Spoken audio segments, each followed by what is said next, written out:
Okay, so I gave you those little pieces of paper, and I want to just kind of talk to you about glancing versus scrutinize. So I want you to look at that paper quickly and then turn it back over. What do you see? Just a tree, okay? Right? Did everybody see a tree? Okay. Okay, so look at it for a couple of seconds and tell me how many faces you see. Quickly, how many faces do you see? 9? 1, 2, 3, 4, 5, 6, 7, 8. 11. I don't know what your people look like.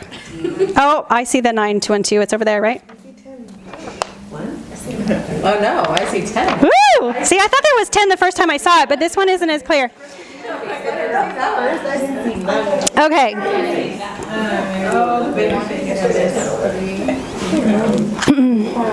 So I wanted you guys to look at that and kind of circle back around to the emotions for a minute. We'll have Holly show hers later. She can show us all of them. But when I talked about emotions and how they cloud our vision, they cloud our heart for the truth. Our emotions take us from reality to what we're feeling. They take us out of, what is really the truth about where we're at, just to go with how we feel for the moment. They don't change where we are, they just change how we see things. They take what we know and replace it with what we feel. It's suddenly the only thing that matters is taking care of that emotion. So let's go back to those 12 spies for a minute.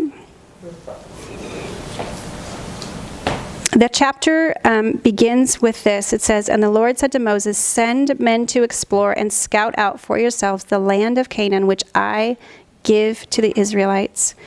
So again, they knew his promise. But when they got there, they looked around, their emotions spiked, and because of what they saw, they forgot. He said, "I will give you this land." Ladies, we cannot forget the Lord and expect to succeed in our marriages. We have to remember who he is and what he says.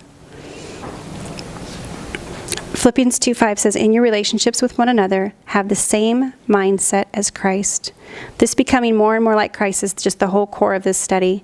So I wanted to just take just a minute and talk about Jesus and give you the last couple fill-ins. As if you look at Jesus and you read about him, you will not find behavior that's governed by rash emotional responses.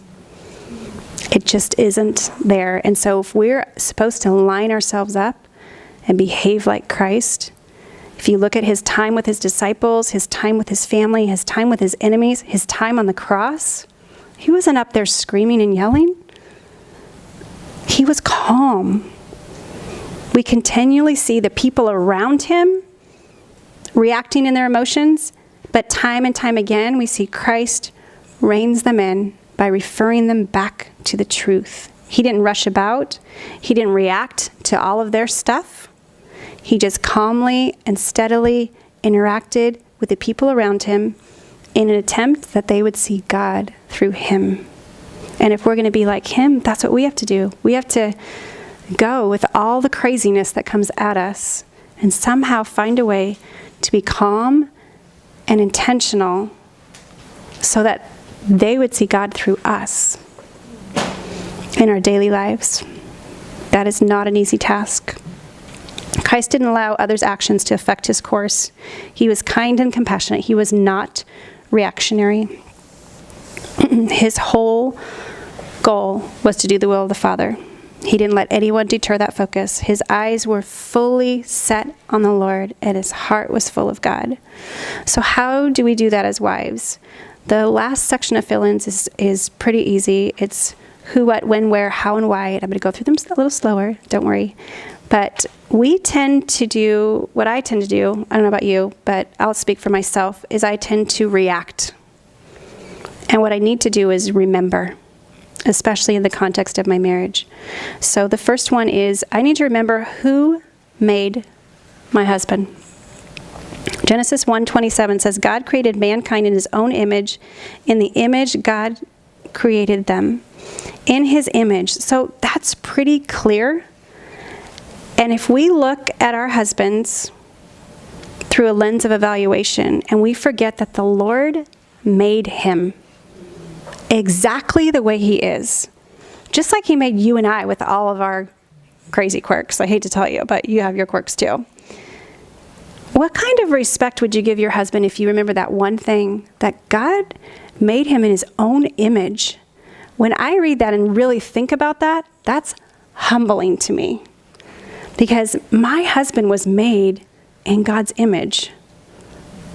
So how dare I correct that? That is not my place at all. And when I just really slow down and think about that verse, I, for one, am very, very humbled and think that if I just remembered that every day, that one thing every day, that God made my husband in his own image, I think I would react a lot more differently. The second one is she remembers what God has given her. What God has given her. It's that old saying, count your blessings. If we spent our days remembering all the things the Lord had given us, the good times, the laughs we've had, the great times, the children we have, the health we have, the simple things when you travel other places, the running water we have, the ability, everyone in here appears to move around freely. You know, we're not stuck in a wheelchair. We have so much, and we concentrate so much on what we don't have. If we just remembered what we have, like everything that God has given us. Genesis 28:15 says, remember, I will be with you and protect you wherever you go, and I will bring you back to this land. I will not leave you until I have done all that I have promised you. We need to remember what we have every day. The next one is where God has brought her. She remembers where God has brought her. Deuteronomy 8. I don't have the address. I think it's 14.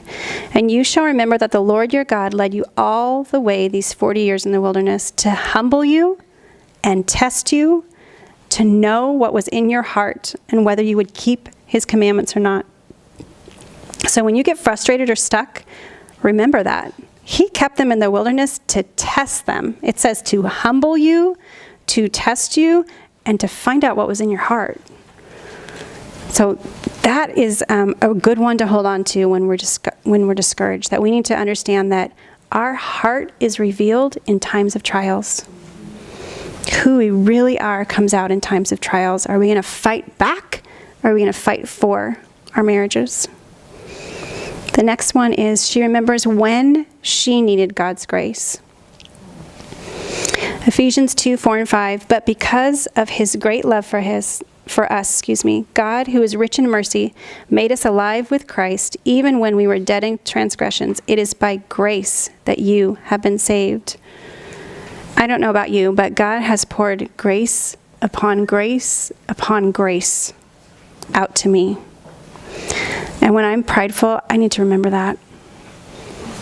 When I deserved nothing, God gave me everything. And if I want to be a wife that has a heart like Christ, I need to do the same thing.